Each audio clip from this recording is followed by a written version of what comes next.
लोकसभा चुनाव परिणाम के बाद राजस्थान में उपचुनाव को लेकर पार्टियों में सरगर्मियां तेज हो गई है।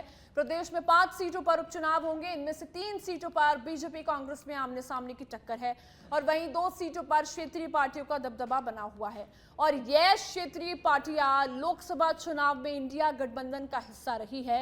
अब ऐसे में इन दोनों की सीटों पर दिलचस्प मुकाबला देखने को मिलेगा और इसी को लेकर तमाम पार्टियां अपनी सियासी रणनीति बनाने में जुट गई है। चुनाव 2024 के परिणाम के बाद राजस्थान में 5 ऐसे सांसद बने हैं जो पहले विधायक हैं, यानी 2023 के विधानसभा चुनाव में उन्होंने अपनी सीट निकाली थी। इन 5 सीटों की बात करें तो झुंझुनू, दौसा, देवली उनियारा, नागौर की खींवसर और डूंगरपुर की 84 सीट है। अब इन 5 सीटों पर जो उपचुनाव होने वाले हैं उसको लेकर राजस्थान में जो राजनीतिक दल हैं उनमें सुगबुगाहट तेज हो गई है, लगातार रणनीति बनाने में जुट गए हैं। इन 5 सीटों की जो खास बात यह है कि 5 सीट 3 पर कांग्रेस और 2 पर कांग्रेस का जो समर्थन अभी लोकसभा चुनाव में हुआ है, नागौर खींवसर से आरएलपी के साथ और डूंगरपुर 84 से बीएपी के साथ। अब कांग्रेस और बीएपी आरएलपी की कोशिश यही रहेगी कि वापस से 3 सीटों पर कांग्रेस जो बरकरार है वो रहे और 2 सीटों पर बाप बीएपी और आरएलपी रहे।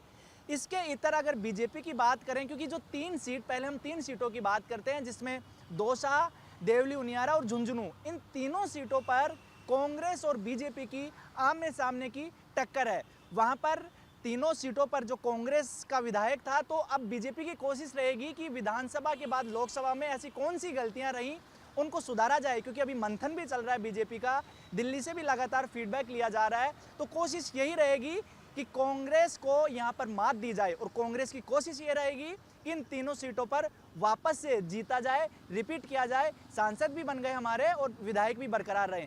अब बाकी 2 सीटों की बात करते हैं। नागौर की जो खींवसर सीट की बात हो रही है वो आरएलपी सुप्रीमो हनुमान बेनीवाल की सीट है। वहां से खुद हनुमान बेनीवाल लड़ते हैं, अभी विधायक हैं, सांसद बन गए।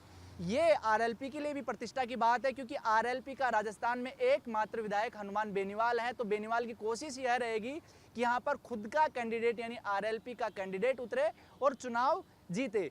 कांग्रेस की कोशिश ये रहेगी कि हनुमान बेनीवाल से बात करके एक कांग्रेस अपना उम्मीदवार उतारने की कोशिश करे, लेकिन अगर हनुमान बेनीवाल नहीं मानते हैं तो कांग्रेस के लिए वहां से सीट निकालना मुश्किल से ज़्यादा कहा जा सकता है, नामुमकिन होगा। ऐसे में बीजेपी की नज़र है कि अगर दोनों पार्टी वहां पर चुनाव कांग्रेस और आरएलपी लड़ती है तो ध्रुवीकरण में बीजेपी वो सीट निकाल सकती है। ऐसी कोशिश है, लगातार बातें भी हो रही है। ज्योति मिर्धा ने भी इसी तरह का कुछ बयान दिया है।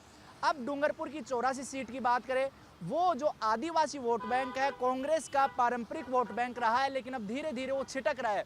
वजह वहां पर जो आदिवासी पार्टियों का उदय होना और अपने पांव पसारना, और कांग्रेस धीरे धीरे अपना जनाधार खो रही है। इसका ताज़ा उदाहरण देख सकते हैं लोकसभा चुनाव में। कभी कांग्रेस की बड़ी सीट रही, इस बार जो कांग्रेस को आखिरी मौके पर, ऐन मौके पर भारत आदिवासी पार्टी के राजकुमार रोध को समर्थन देना पड़ा। अब उसी राजकुमार रोध की 84 सीट पर उपचुनाव होंगे। राजकुमार रोध की यही कोशिश रहेगी कि पार्टी का सांसद बन गया, अब जो सीट खाली हुई है वहां पर विधानसभा में भी प्रतिनिधित्व बढ़े। तो ऐसे में राजकुमार रोध ने भी पिछले दिनों मीडिया से बात करते हुए साफ तौर पर कहा कि अगर कांग्रेस उपचुनाव में समर्थन देती है तो ठीक है, अगर नहीं देती है तो बीएपी पार्टी स्वतंत्र चुनाव लड़ेगी, और वो इतना आश्वस्त है कि वहां पर बीएपी चुनाव भी जीतेगी। 5 सीटों को लेकर बताया कि किस तरह से रणनीतियां बना रही है जो पार्टियां, वो देखने वाली बात होगी। और उससे जरूरी ये होगा कि किस तरह से जो राजनीति है राजस्थान में उपचुनाव में करवट लेती है, ये भी साफ हो जाएगा कि कौन कितना और ज़्यादा मजबूत हो रहा है। वीडियो जर्नलिस्ट विजय गिरी के साथ सुनील यादव, सच बेधड़क, जयपुर।